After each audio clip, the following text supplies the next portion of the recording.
Hey everyone, what's going on? I asked you guys on Instagram what kind of video do you guys want to see this week, and I got a lot of different ideas. Originally, I was going to go with someone who requested a garage tour until I came out here and I realized that the garage is really in no shape to show you guys. Everything is super disorganized, and I mean, it's okay. It's okay for my needs, but it's not like YouTube video ready. I just have a bunch of like yard equipment laying over here, trash cans full. But then I also saw a lot of comments on Instagram of people saying, how about a moto vlog? And we're getting very close to fall now. It's getting a lot cooler in the air. So I've already brought you guys some videos on bikes, of course. I did a ruckus video or two. Really haven't taken the Grom out. I am taking the Suron with me on a trip later this week, but I have not ridden my Husky in quite a long time, so I think that's what we're going to do today. I might as well give you just a quick garage tour, even though nothing's organized and it's kind of a mess in here, but here we go. Down and dirty, real quick garage tour.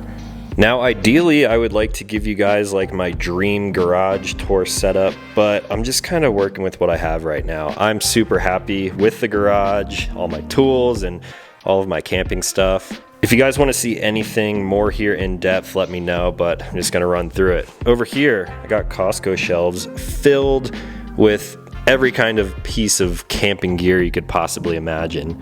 I have different bed rolls and mattresses, my geyser shower, different toilets, tent parts. Up top here I have like a buddy heater and dehumidifiers, which typically would live in the Kimbo, and then I just have all sorts of storage solutions. I got front runner wolf packs with a bunch of gear in them, all my Vertex stackables, Step 22 gear, roam boxes, and all this stuff is filled with kind of miscellaneous items, some electronics, some car parts, truck parts, and things like that. There's a lot of stuff here that you guys have probably seen in other videos: Roam coolers, Yeti coolers. I have a table for my Canyon Adventure Van's upper deck seating system on the van. We got axes and lights and Travax ration, extra propane tanks, extra sleeping bags. I still have all of my camping gear from the $100 Walmart camping video, diesel heater, and then there's the old front runner rack that was on my truck until Overland Expo. And then I guess moving clockwise around the garage, I have a little fridge. This used to be in my office. Nothing really to write home about in here. Bud Light, who even drinks that? I don't even know where that came from. Ooh, Jack Daniels and Coke and cans though. Those are definitely for me.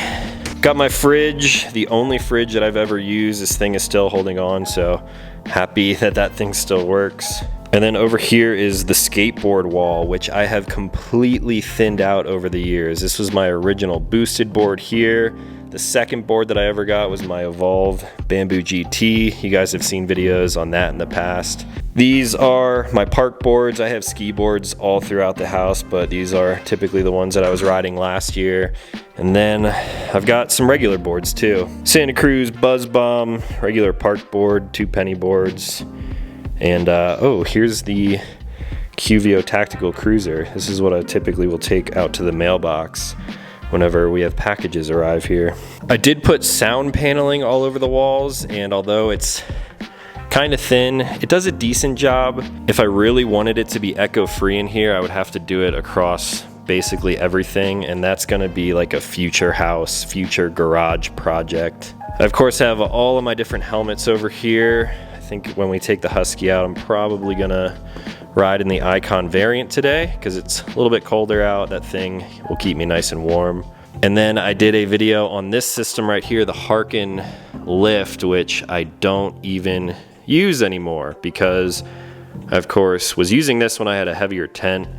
With the new Aspen Light, I can just take the tent off by myself and store it against the wall over there. Now this is technically a 2-car plus garage. I just kind of parked the Supra kind of right in the middle where I have room to open both doors. Of course I have bikes and motorcycles over here, but in theory I could park 2 vehicles in here, and then the 2-car plus would be this extra space back here where I built in a workbench. So you guys see videos out here all the time. I'm not really a tool snob when it comes to tools that I use to work on my vehicles, so I just have a bunch of miscellaneous tools. And this one here, rivet tools and screwdrivers and Allen keys, punches, wrenches, staplers. I mean, just about everything that I ever needed. And then since this workbench is obviously fixed into place, I also got a cart over here where I keep a lot of power tools.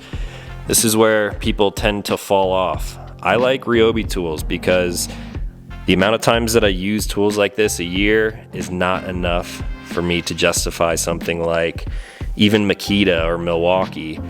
These tools are super inexpensive and they get the job done. I have Ryobi everything, including my lawnmower, weed whacker, even a leaf blower. They all run off of the same batteries, so you'll see a lot of Ryobi stuff throughout the garage. More ratchets and wrenches and screwdrivers and hammers, drill bits, smaller drill bits, sanding wheels, cutoff wheels, torque tools, all sorts of stuff like that. More power tools down here. This is one of 2 one wheels that I've kept. I've given away 2 one wheels now to some buddies of mine. I got truck parts. All of these storage solution things here come from Costco, and I just got all sorts of random fasteners and electrical things and tapes and glues. This is why I really didn't want to show you guys this, because everything is kind of a mess. I got new light bars that need to go on the truck. I have a whole pile of diodynamic rock lights, which eventually should go on the truck. More storage solutions in these Roam boxes. I got a battery here to keep everything charged. And I would say that this is probably like my main mechanic style set. This is a big old set from Husky, and it's got just about every kind of ratchet and socket that I need to do everything on all my vehicles. More storage over here. Got some oil change stuff, trash bags, tires, fluids, camp chairs. I got a hitch receiver to mount up a motorcycle. I have extra wheels for my Razor.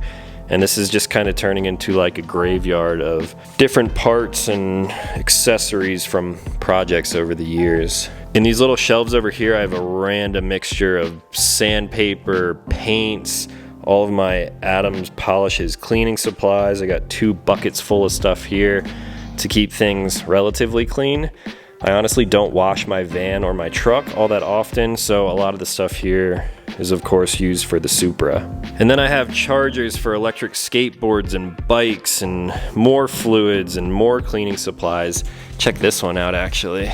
Anytime I get a sticker with an order of parts or in mail time videos, this is the sticker box. I have so many freaking stickers from over the years, and eventually I'll sticker bomb something, but this thing is actually at capacity right now, so I should find something to do with those here pretty soon.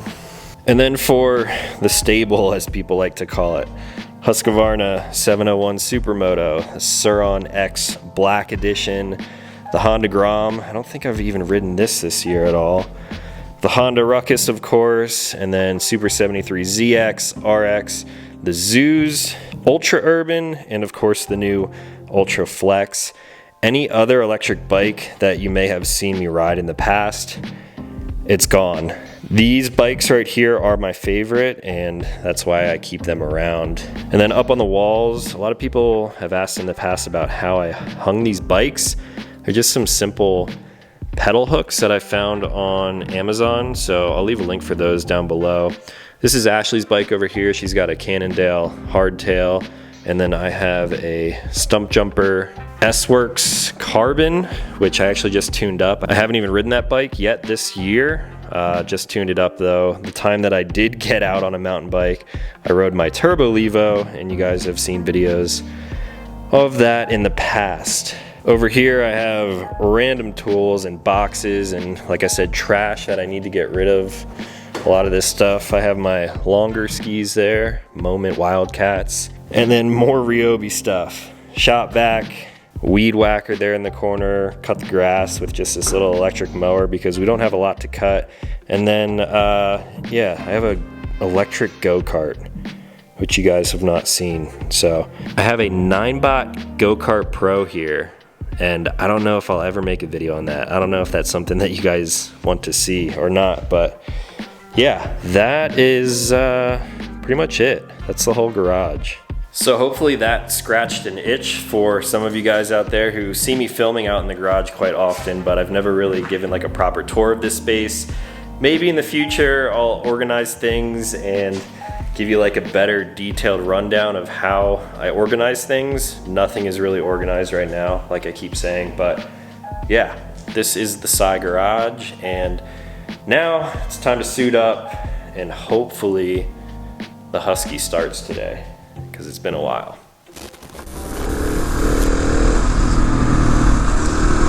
Wow, it has been a minute since I've been on this bike. I think the last time I rode it might have been towards the end of last summer. I got a nail in the rear tire, and not just like in the center, but it punctured up through and out the sidewall, so I had to throw this thing on the back of my van, take it over to a tire shop and get that thing replaced. So I am riding on a pretty fresh rear tire. The front is still fairly new too, because I honestly don't have a ton of miles on this bike, so I'm gonna warm up the tires a little bit as we head up Lookout Mountain right now. It takes a little bit for me to get to some good twisty roads, but the payoff should definitely be worth it. Now let's talk about my relationship with motorcycles as the years have progressed.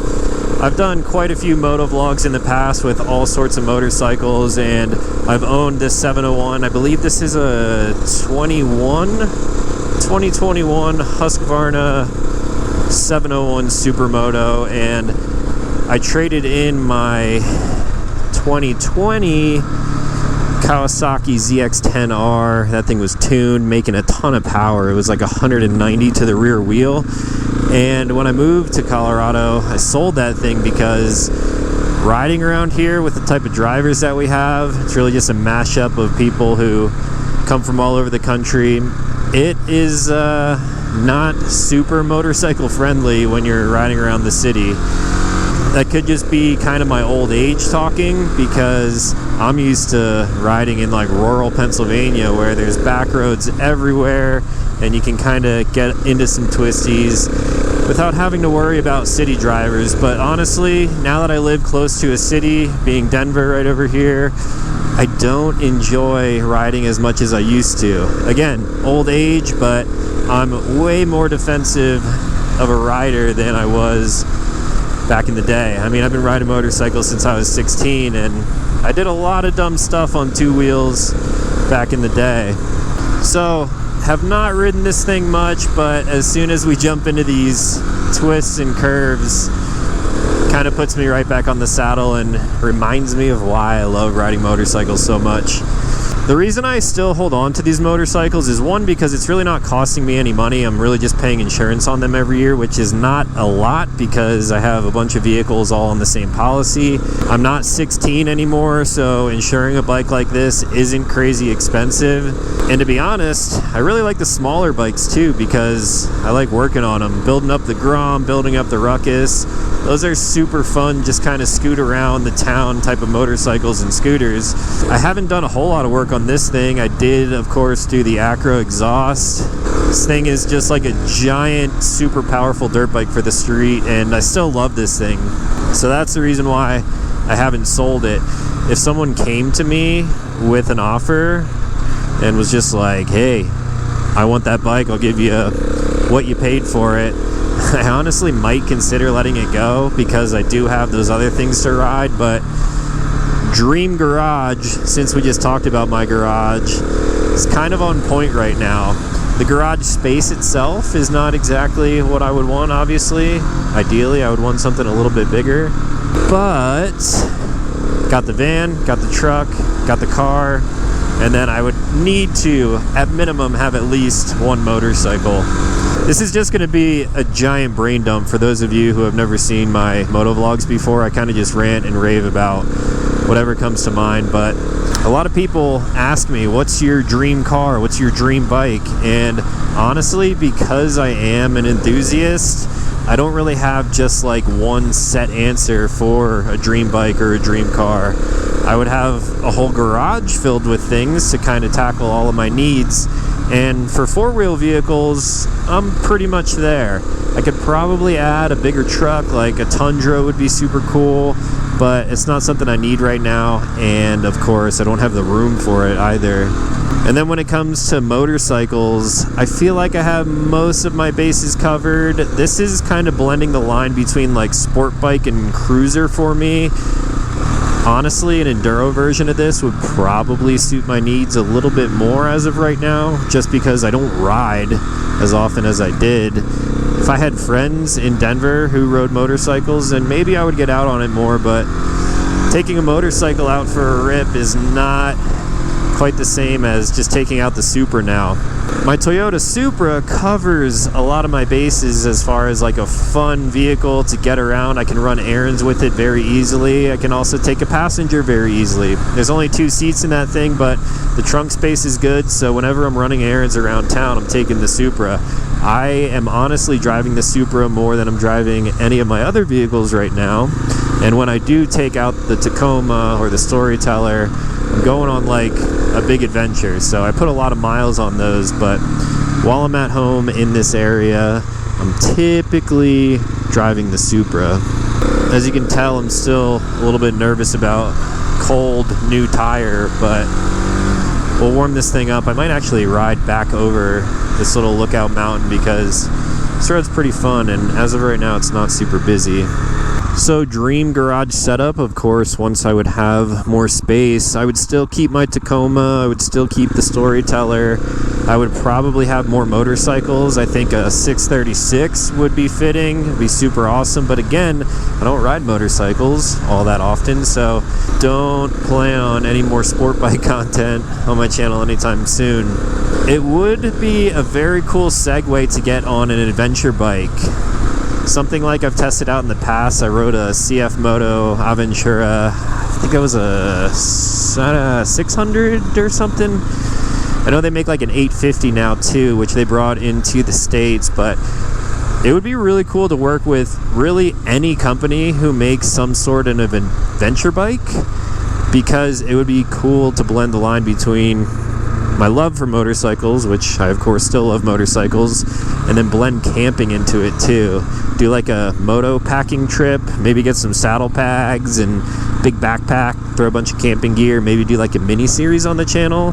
I think that would be pretty sweet, but I just don't feel like dumping money into that right now. There's a common misconception that you can take a 701 Supermoto and easily convert it to a 701 Enduro, and unfortunately that's just not the case. I could just put some like more off-road friendly tires on these wheels, but to do it properly you would need to do a lot more than that. If I wanted to convert this thing into an Enduro, the suspension would probably have to soften up a little bit. They come with a little bit different suspension between the Supermoto and the Enduro version. I would have to run different wheels and like dedicated off-road tires, and I can't just switch the wheels and tires without, of course, switching the brakes as well. So that's just not really feasible for me. However, hey, any motorcycle manufacturers out there, if you make a cool adventure bike that would be good for like a moto packing series, let me know. I would probably need to keep it for a little while. With my travel schedule, I can't ride motorcycles much as it is, because I like being off-road. I like being up in the mountains in nature like this. But if I had access to a bike like that, I think I would definitely make it happen. Oh, this Audi is killing me in front of me. Come on, bruh. Sure is beautiful up here, though. Honestly, it's kind of nice to ride slow and take in all the sights. I've been a little sick and under the weather for the past week, which is why videos have slowed down a little bit, but I'm feeling better today, and I really haven't been up into the mountains in a little bit, so definitely feels good to get some fresh air and suck in the last little bits of summer that we got here. Up in higher elevation like this, it's already feeling a little bit colder, even though it is like midday. And And it won't be long until Colorado starts getting snow. I know up around Pikes Peak, they just got snow earlier this week, so it won't be long.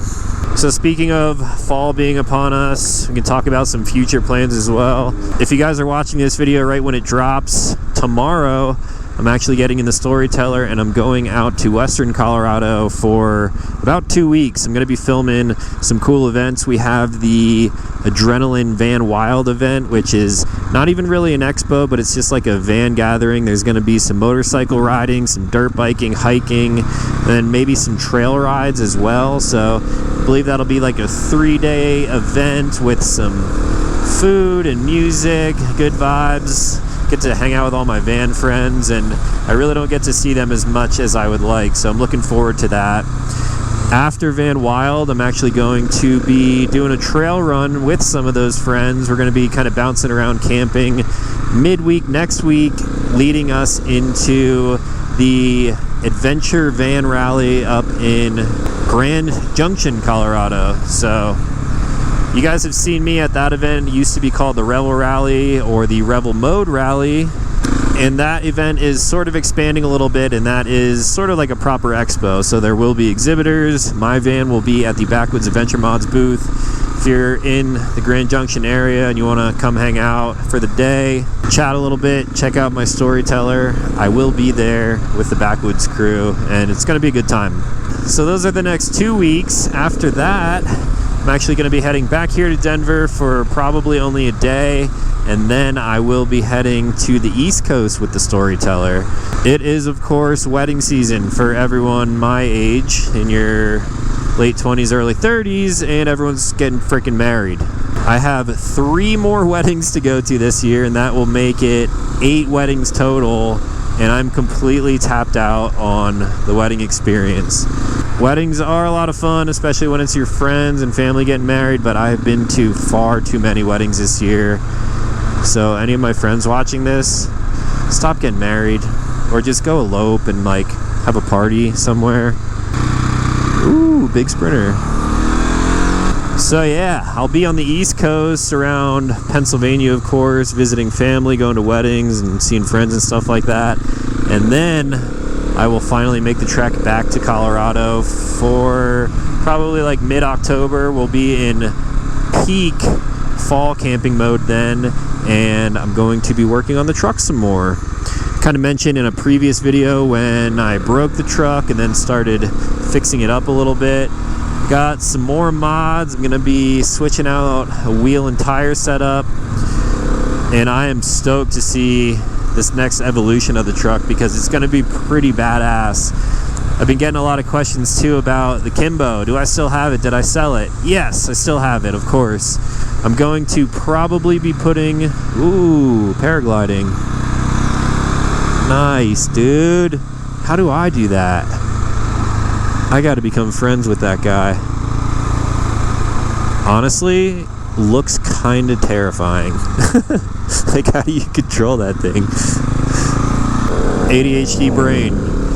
I am putting the Kimbo back on the truck probably end of October. Last year I put it on around Halloween. I think I'm going to wait just a little bit, and depending on the weather, once we start getting some serious snow in Colorado, I'm going to throw the camper back on, and we'll probably do a mini winter camping series with the Kimbo.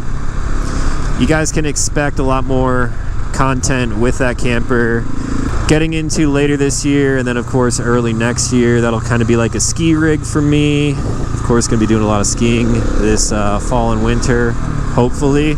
I'm really trying to cut back on my travel schedule. I say this every freaking year. I'm like, I got to start saying no to all of these opportunities, but more and more just keep coming up, and some of them are just too good to pass on.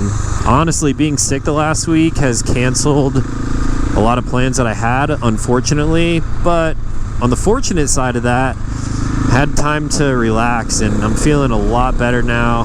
Just kind of laid in bed for a couple days, and yeah, it was good to have a little bit of a break like that because I've been going non-stop.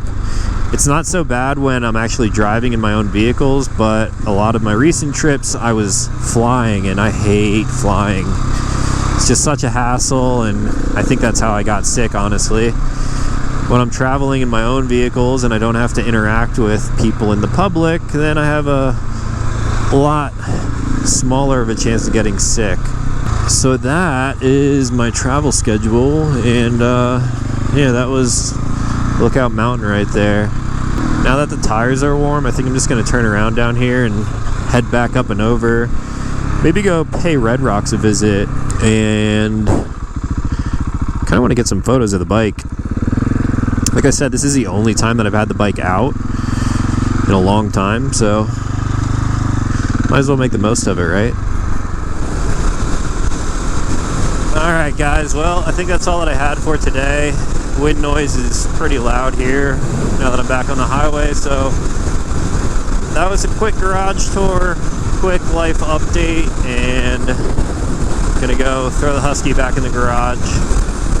Maybe I'll get it out later this season, but highly doubt it at this point. The next couple videos are of course going to be a lot of that storyteller content that I was telling you about. I think I will be able to get back to posting Tuesdays and Thursdays instead of just one video on Wednesdays, so stay tuned for that stuff. If you guys enjoyed this video, I'd appreciate it if you left a thumbs up, drop a comment down below. Let me know what you guys want to see here on the channel as we get into the fall and winter months. And if you're new here, consider clicking subscribe because I make new videos every single week. As always, thanks for watching.